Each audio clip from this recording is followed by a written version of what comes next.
Hey, Norman with iSaveTractors. Welcome to part 4 of our Simplicity 4040 Powermax project. In this video, I'm going to disassemble some of this engine so I can rebuild the stator on this Onan CCK engine. I'm going to put it back in the tractor as well as encounter a few surprises along the way. Stay tuned. Here we go.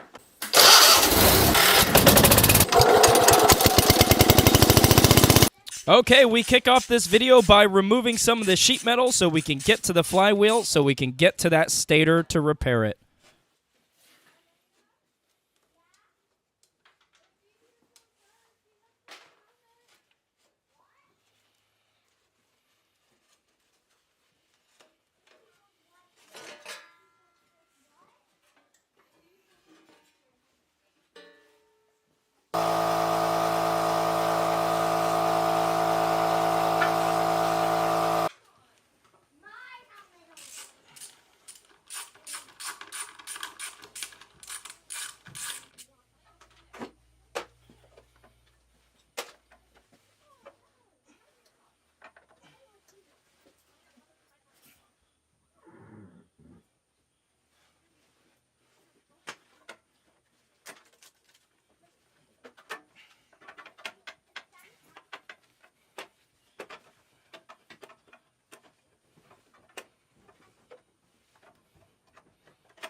Hey, as you can see, this engine is pretty nasty.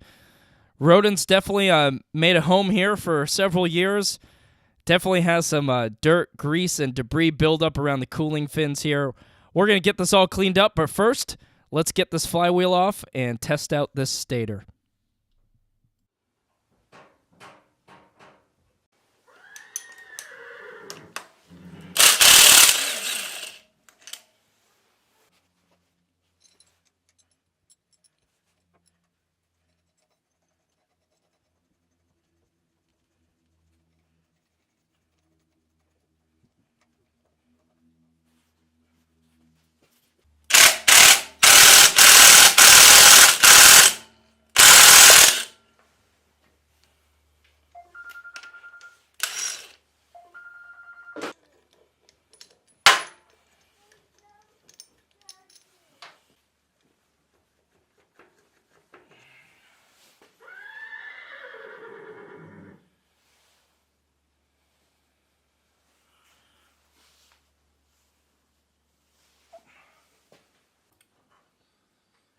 So at this point in the video, I already know the stator is not working. Here I am testing for a short to ground, and that beep on my multimeter does indicate that the stator windings are shorted to ground.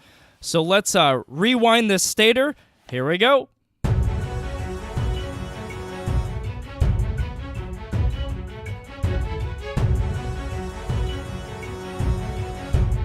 For the complete video on rewinding this stator, please check out the link in the video description below. There'll also be a card appearing right now in the upper right-hand corner of the screen. I did a complete video all about rewinding and rebuilding this stator, but for now, here's a shortened version of it.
Here I am testing the stator back on the engine. I'm just bench testing the stator on the engine. It is kicking out about 33, 34 volts AC, which indicates that the stator is now working. So now I got the stator put back into the engine, the flywheel put back on, as well as the drive pulleys here. Now it's time to put the sheet metal back on so we can hopefully get it back into the tractor.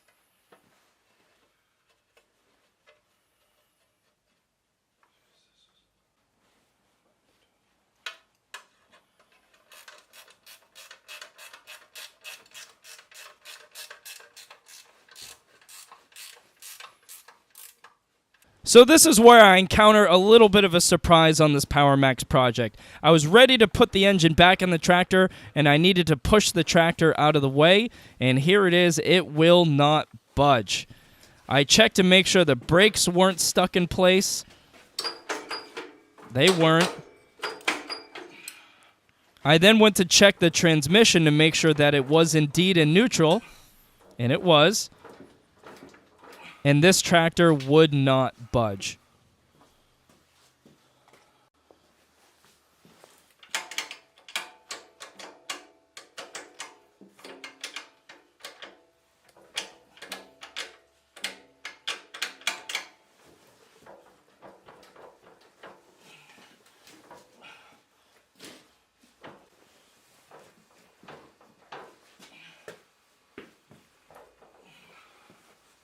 So after multiple attempts to try to move this tractor, I figured it's time to check out inside and see what's going on. So the first thing I got to do is check out the transmission gear case. But before I do that, I have to move this top 3-point hitch rock shaft out of the way. So here I'm undoing all the bolts, removing the hydraulic cylinder, removing that, and then checking out the transmission.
So here is the transmission. It looks great. The gears look great. The oil looks clean. The gears shift smoothly and easily with no problem. So this is not the reason why I cannot move the tractor. So let's check out the drop housing and see what's going on there.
So I found some of the culprit. As you can see inside this little shaft area, this is the area that's between the drop housing and the transmission. Right below that coupler, that is all ice. So water somehow got into this section of the transmission and froze, and that's why I couldn't push the tractor. So let's chip that away and see what happens.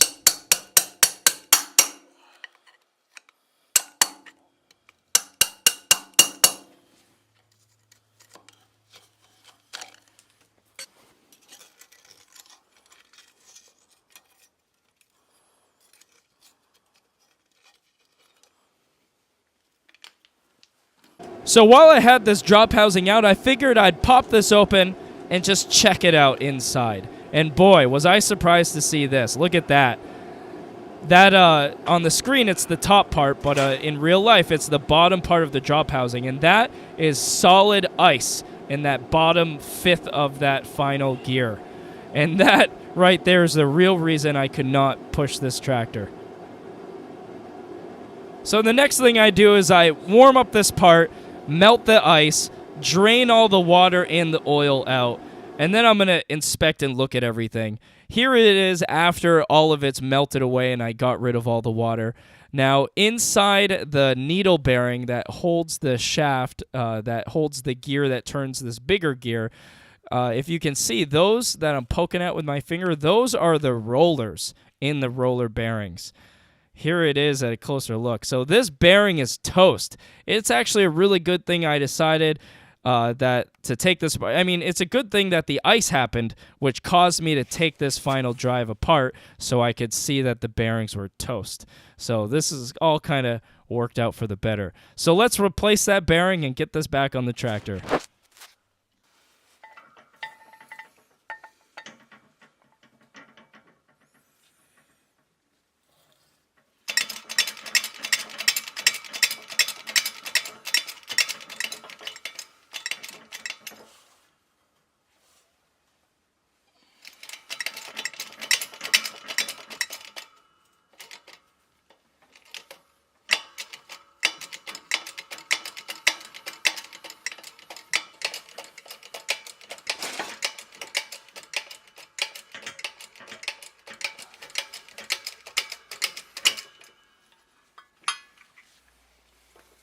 Here's the new bearing. It's not an exact match to the original. It has the correct inner diameter and outer diameter, but the height is just a tiny bit shorter, but it's going to work fine.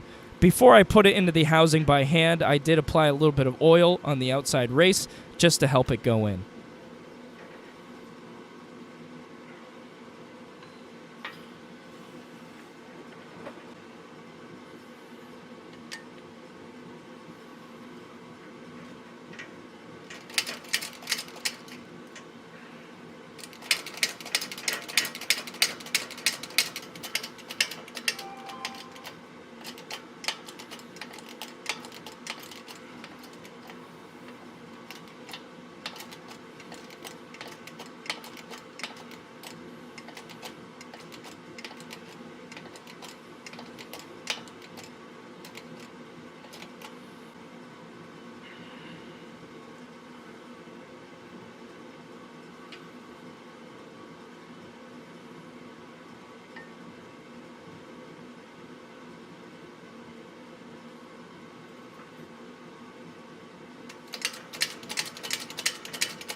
And there's the bearing in its final home, pressed into perfect position.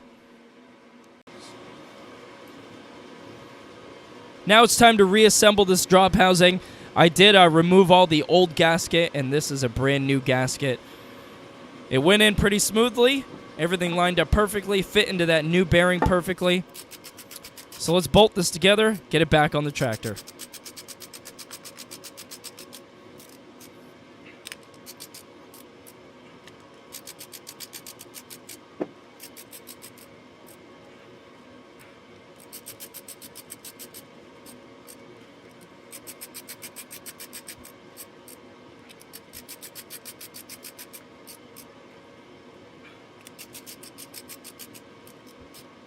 So to prevent this situation in the future, I'm applying an RTV, a clear RTV sealant around this drop housing flange here. This will hopefully prevent water from creeping into these areas in the future.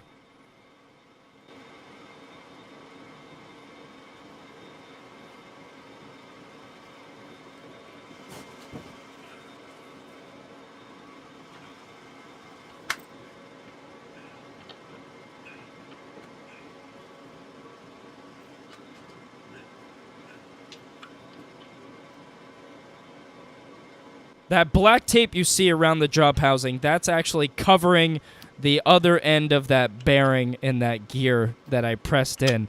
It needs a 1 5/16 inch Welch plug to go over that. I didn't have one. I had to special order one. I couldn't find one locally. So meanwhile, I just slapped a piece of duct tape over it so I can at least push this tractor out of the way, get the engine back in, and then later I'm going to come and properly install the proper plug.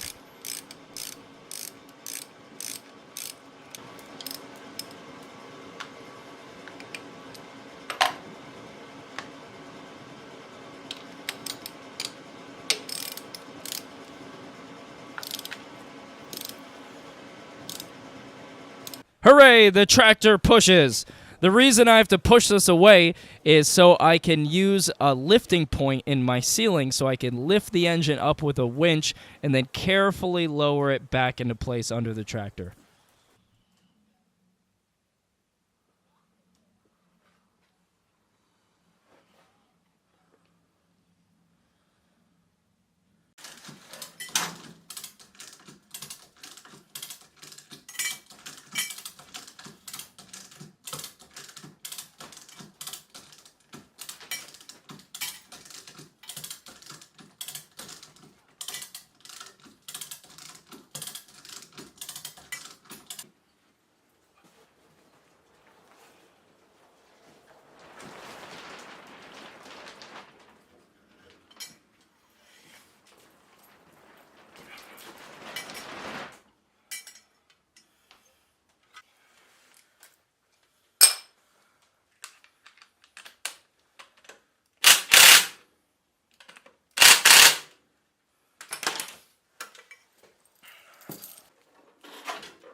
So that concludes part 4 of our Simplicity 4040 Powermax Rebuild Project. I hope you enjoyed this video. Please be sure to subscribe, give this video a thumbs up, comment below. I'd really appreciate it. Also, if you need the best new high-quality aftermarket parts for your old small engine, like the old Kohler K-Series, KT Twin, Magnum, Briggs & Stratton, Tecumseh, Wisconsin, and even Onan CCK engines like in this tractor, please check us out online, iSaveTractors.com.